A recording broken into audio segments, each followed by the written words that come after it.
Backhoe operator sa Bukidnon itinumba. Sa Iloilo at Ilocos Sur naman may mga nakitang patay at mga buto ng mga tao. Paspasan natin ang ilang krimen sa probinsya sa pagtutok ni Bernadette Reyes.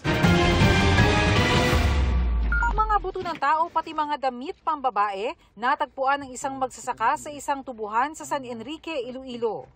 Ayon sa pulisya, mga buto ng babaeng PWD ang natagpuan matapos kilalanin ng kanyang pamilya. May bitbit daw siyang bag nang umalis at noong Abril pa nawawala. Iniimbestigahan na kung pinatay siya at kung may panggagahasa batay sa resulta ng forensic examination.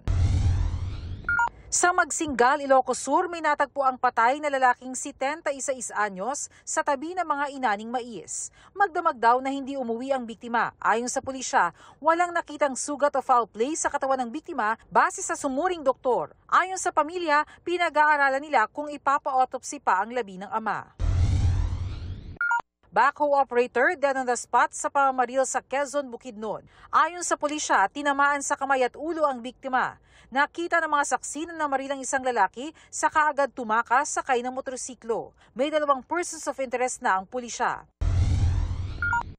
Truck driver ginagamot sa ospital matapos barilin ng kapwa driver sa kanilang garahe sa Pavia, Iloilo.